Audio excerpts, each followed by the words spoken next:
Bonjour, je suis Nicolas Baumal, je suis photographe et je suis travailleur non essentiel.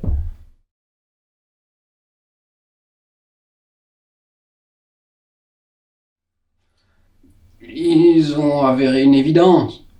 Euh, c'est juste que maintenant ils l'admettent. Euh, j'ai toujours bien su qu'on était dans un milieu où on allait devoir se démerder chacun entre soi, ou les uns avec les autres. Et c'est pas les petites pierres qui nous lancent qui vont faire qu'on va prospérer. On résiste, c'est tout. Je le sais depuis que je suis sorti de l'école.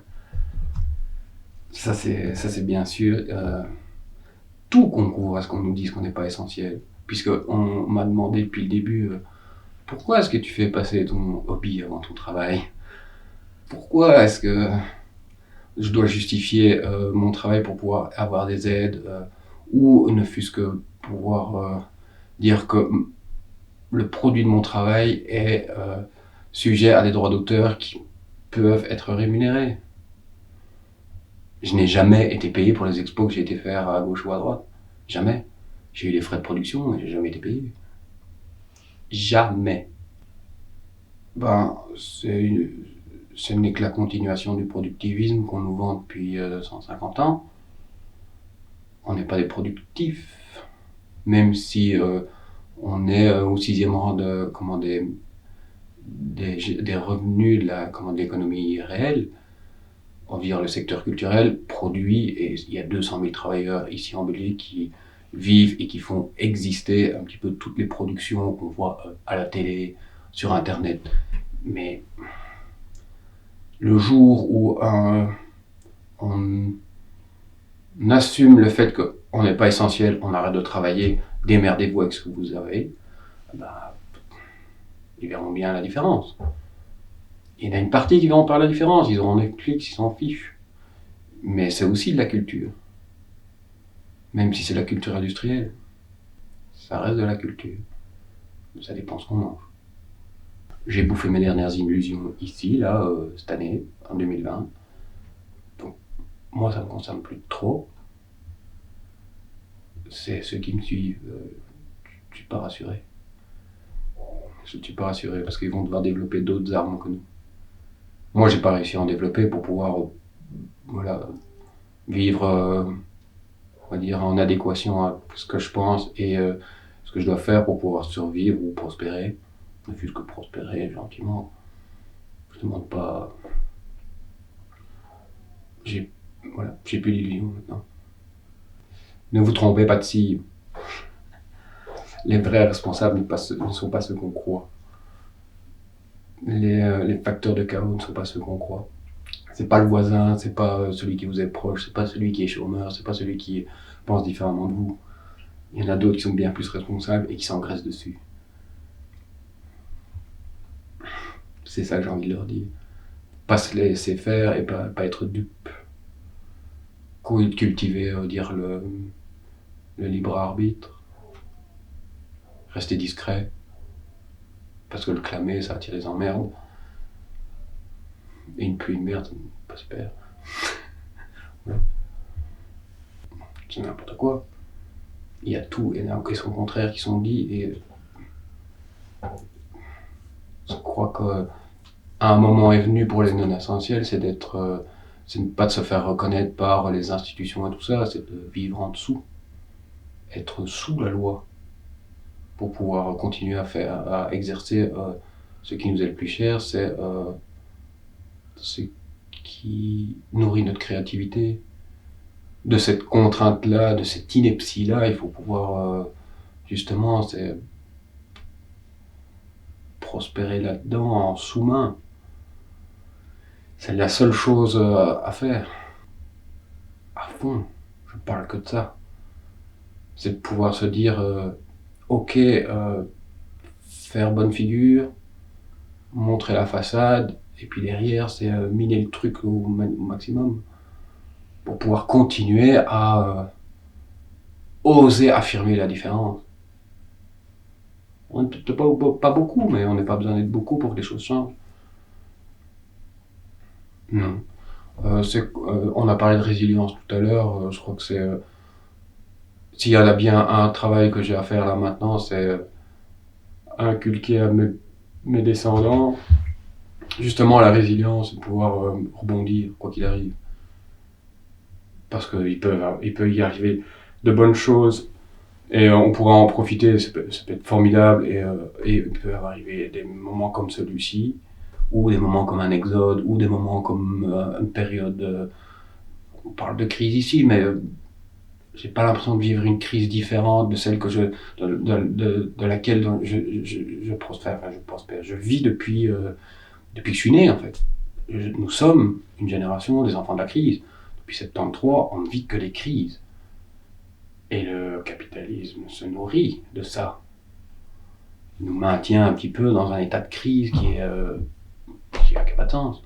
On ne fait que produire de plus en plus de richesses. Donc peur, non, j'ai pas peur. Ce qu'il faut, c'est ce que je dois et ce qui moi me préoccupe maintenant, c'est voilà, mon gamin, mon entourage, c'est de pouvoir leur dire, voilà, le discours, il est celui-là, le discours ambiant, le discours général et le discours autoritaire, il est celui-là. On peut aussi vivre en sous-main et on peut aussi passer de bons moments de jouissance et de belle vie. C'est juste que les intérêts ou les objectifs doivent être un peu revus. C'est pas aller à Acapulco qui est une fois, enfin je sais pas, 15 jours par an, qui doit être le but en soi. Peut-être revoir ça autrement, relocaliser, géographiser un peu autour de soi.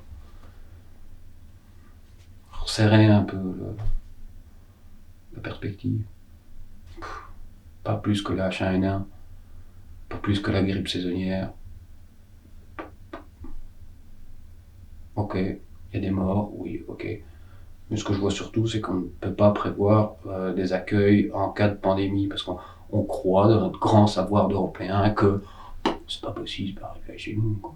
Ben, et donc, qu'est-ce qu'on fait? On nous responsabilise, on nous culpabilise, mais on n'offre pas des structures d'accueil suffisantes et nécessaires pour pouvoir pallier à des...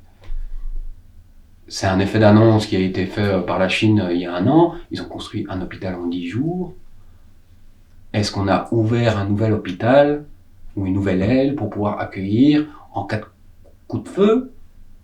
On n'entend pas parler.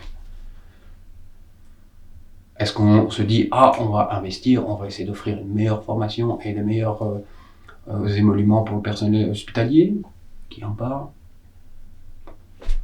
Donc voilà ce que ça m'évoque, le Covid. Les gens ne sont pas dupes non plus. Et, je parle suffisamment et je vois suffisamment de monde autour de moi. Ils sont pas dupes. C'est juste qu'ils n'ont pas droit à la parole dans le discours officiel parce que on est supposé être une équipe de 11 millions. Voilà. La doctrine de choc de Naomi Klein, le capitalisme se nourrit de ça. On crée des chocs chez l'ennemi, chez l'opposant ou chez l'adversaire ou chez, on va dire, l'interlocuteur, pour pouvoir le mettre en état de faiblesse et profiter de ça. Toujours des gens qui profitent de ça.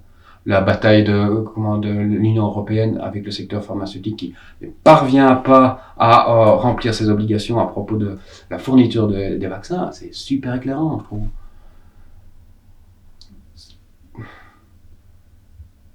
C'est une question de sanitation, oui, mais enfin, c'est eux d'abord, parce qu'on est une entreprise anglaise, donc on peut pas... on vous a dit que... donc, ils ont perçu de l'argent public pour pouvoir développer leur vaccin en 1 an. Ils ont eu un contrat qui va leur coûter, je crois que, si je ne dis pas de bêtises, c'est 16 € par dose, qui va leur apporter suffisamment de pognon pour payer des villas à n'en plus finir à gauche, à droite. Et puis ils viennent te dire, oui, mais on pourra peut-être pas tout fournir en même temps parce que c'est toujours le plus offrant, c'est toujours la logique mercantile qui prévaut. Et il n'est pas question de sanitation ici. Enfin, dans cet exemple-là, en tout cas. Et cet exemple-là, il date d'il y a 4 jours. C'est pas comme si c'était une vieille vérité qu'on venait à ressortir de temps en temps, comme ça, comme si c'était Bhopal ou Tchernobyl. Je me resserre sur mon espace d'influence, mon espace culturel immédiat, c'est de faire du bien et avoir du bien avec les gens que j'aime. Le reste, je dois porter un masque parce que je dois côtoyer des gens en public, oui, je le fais. Mais ça fait, pour prendre un exemple, je viens de finir un stage, j'ai porté un masque pendant 3 semaines, c'est un masque en tissu qui ne protège de rien ni de personne, mais j'ai un masque. Je suis un peu inquiet pour me dire, ben voilà, ils en sont à ce stade-là maintenant dans le discours, on va dire officiel. Jusqu'où ils vont aller quand mon gamin sera grand? Et qu'est-ce qu'il va falloir développer comme stratégie pour pouvoir garder une santé mentale? C'est ça qui me pose question. Parce que mon gamin, il est innocent maintenant, et je sais que ça va pas durer. Parce que le monde est ce qu'il est, il va se prendre des baffes. Le monde est cruel, c'est comme ça. L'entourage immédiat veille. On le met dans une école où voilà, le personnel enseignant relativise aussi et fait de son mieux en bonne intelligence. Il n'a pas la télé. Et quand il regarde des dessins animés, ben, on regarde pas les dessins animés Plus belle la vie ou des trucs comme ça. Il aura de toute façon des influences qui sont celles de sa génération. C'est à nous de rester attentifs, surtout aimant et généreux pour pouvoir accepter le fait que lui développera de toute façon inévitablement d'autres armes que nous on n'a pas. Des outils, je dirais, plutôt que des armes. Comme je le dis à mon gamin, je dis, il me dit, pourquoi est-ce qu'il y a ça? Pourquoi est-ce qu'on fait ça? Parce qu'il y a plein d'amour dedans. Et c'est tellement mieux quand on fait plein d'amour que quand on fait de la merde. Et je n'ai pas l'impression de détruire l'avenir ou les convictions de qui que ce soit parce que je me ressens sur mon gamin et que finalement on prend une petite liberté pour aller dire bonjour à quelqu'un alors qu'on n'est pas supposé le voir. Parce que voilà, je trouve qu'il a l'impression, enfin donc il a le droit aussi de voir ses grands-parents. Et Covid ou pas Covid, merde, c'est du lien social, il n'y a rien à faire. Je ne laisserai personne détruire ça. Le lien social. Pas une institution, pas un pouvoir, pas n'importe quoi. Et je sais par expérience que si on tourne un peu bien les choses, les autorités, ben, c'est pas des grands délits. C'est des libertés qu'on se prend sur... Et effectivement, c'est une responsabilité que je prends et elle est librement consentie avec les gens avec lesquels nous interagissons. Mais j'oblierai jamais personne à me voir parce que j'ai envie. Mais je ne me laisserai pas détruire le lien social, non. Pas au nom d'une responsabilité sociétale, non. Voilà.